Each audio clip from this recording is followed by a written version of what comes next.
welcome to the Popish plot. My name is Nate. I'm Jessica. And I'm Mike. Today's Wacky Wednesday, and today's plot is... All the Saints! It's November 1st, which is All Saints' Day, so that means... All the Saints! Both known and unknown. So, one thing that you should know, Halloween is actually named after this holiday. But it's called Halloween, not... All the Saints! Yeah. Yeah, but actually, it is. See, Halloween is an old-fashioned way of saying All Hallows Eve. So it's the eve of everything hollow. No, not hollow. Hallows. As in haloed. Ooh. Gotcha. That might explain why it was started by Pope Saint... I'm going to go with Bonyface. It is Halloween the 4th. Well, admitting that language is not your strong suit, No, and this is probably in Italian. and we're thinking it'd be like Boniface, but It regardless, does sound more Italian, I'm but less Halloween. completely confident it's not pronounced bony face. I don't know, Mike. It really looks like it says bony face. Well, this fourth guy of that name, in 1609, established the first No. All Saints' Day. It was 609. 609, 1,000 years earlier. Yeah. But then it was in May. But how did it get here? It was moved by St. Gregory III in the 8th century. Gregory the Great? No, Nope. that's the first. Oh. But Gregory the Good Enough. he was still a saint, so he's still pretty great. But if we had two St. Gregory the Greats, that would be downright confusing. That would. Now, All Saints' Day is a holy day of obligation, so get to Mass. But that is determined in part by your local area. So, although I'm sure most of the people watching this, according to what we've received, are in America, where it's a holy day of obligation, there might be some countries where for some reason it's not. Yep. So check with your nation's Council of Catholic Bishops to clarify whether it is on the calendar of holy days of obligation. Or look at your bulletin or whatever information you got. If it has a lot of masses for today, you probably should go. But even if it's not a holy day of obligation, it's still the Feast of All Saints. All the Saints! So it'd be a good idea to go to Mass if you have the chance. Get thee to Mass. Now, I know the Feast of All the Saints is about both the saints that we know and unknown.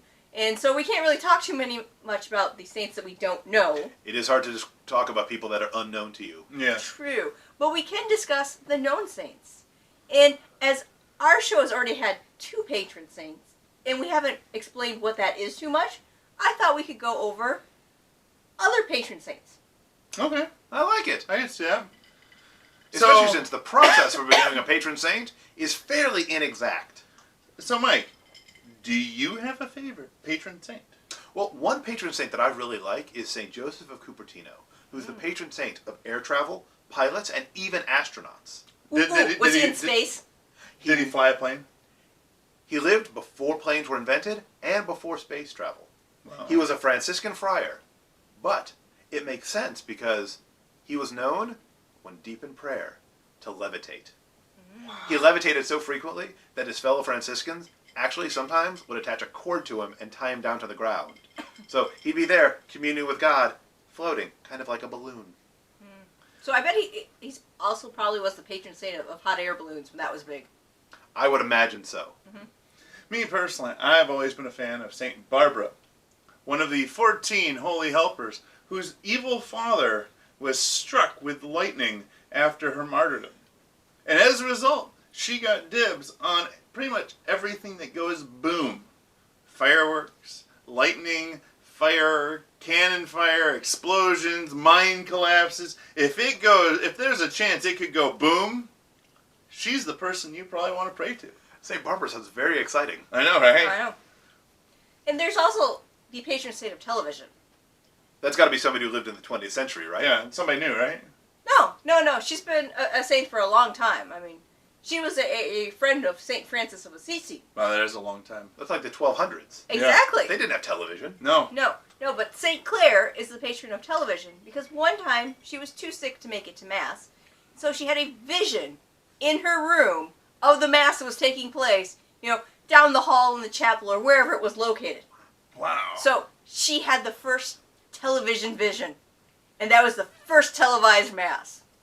It was probably Mass in HD too, because it's being provided by heaven. You know they're not going to scrimp on the detail. Yeah, they probably had more cameras to work with than us, too. So all of these are pretty direct, but I think some patron saints, the connection is a little more tenuous. Yes. What can you tell me about the patron saint of hangovers, Saint Bibiana?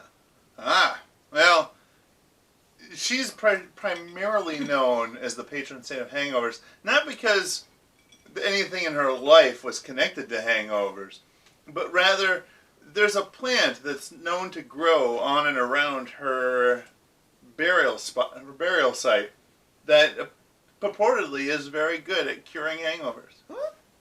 That seems pretty useful. Yeah. And then, of course, there's the patron saint of the internet, Saint Isidore of Seville. No comment about how he probably lived in modern times? Well, the internet is very modern, so I presume that he died just a few years ago, right? No, it was centuries ago. Wasn't it like the 600s? Somewhere around there. Which, wait, they didn't even have the internet. No, they didn't even have, books that were typed out. So where's the connection? Well, he decided that he was going to collect all the information in the known world together. So he's also credited with making kind of the first encyclopedia. And in the early days of the internet, it was supposed to be exchanging information. It was largely military and universities that were using it. And so they thought the guy who tried to put all the information together would make a good patron for us. So they all said, we pick St. Isidore of Seville. And eventually they said it enough, he's now listed as being the patron of the internet. And of course, since the internet is the vehicle for our own contribution to the new evangelization, St. Isidore of Seville is very important to us here at the Popish Plot. Thank you for your prayers. But my favorite weirdly connected saint story is Saint Mother Teresa. She's not officially, but she's in charge of parking spaces. Or finding parking spaces. Because she had a great miracle that happened in her lifetime. Helping the poor. Well, that was good. Yes. Taking care of the sick and the dying. Also good, but that has nothing to do with parking spaces. She said, God, I need a parking spot, and one appeared. No. Oh. No. She was in New York City, the capital of not finding a parking space. Yeah. She was giving talks, to various important groups. I think she had to accept all sorts of awards and speak before the UN and whatnot. Yes. When the mayor of New York said, I want to give something to help your order out. What can I give? And her response is, we need a parking space. Not just for that day. It wasn't that she was double parked and, the taxi was getting irate. She was asking for a permanent parking space for her religious order. At which point he's like, that's impossible. What else do you want? But she got the parking space. It's a miracle. A miracle. Hey, if the mayor of New York says it's impossible for it to happen in New York, and then it happens, I count him as being a credible source.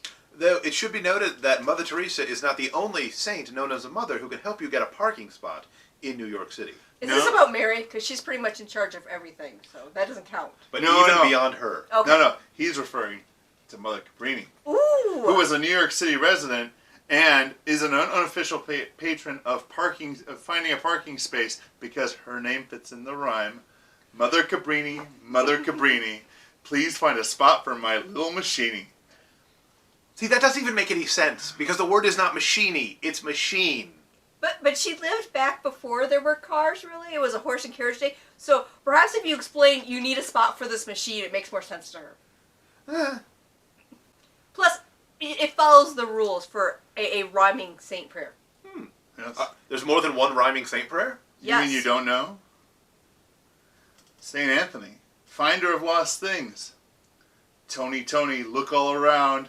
Something is lost and must be found. Yep. See, the rule is you have to say the saint's name twice. I love the fun little rhyming prayers. And it's only got to be a couple lines after that. It can't be a big, long litany. It's, short and to the point. Short, sweet, and repetitious. Yep. So, if you've enjoyed learning about some of the patron saints here on the Feast of All the Saints!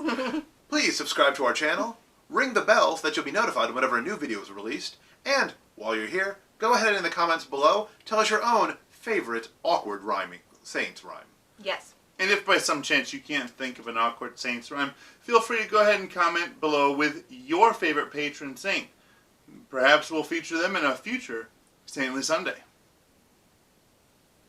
And until next time, remember, live your faith, Love your faith. Share that love.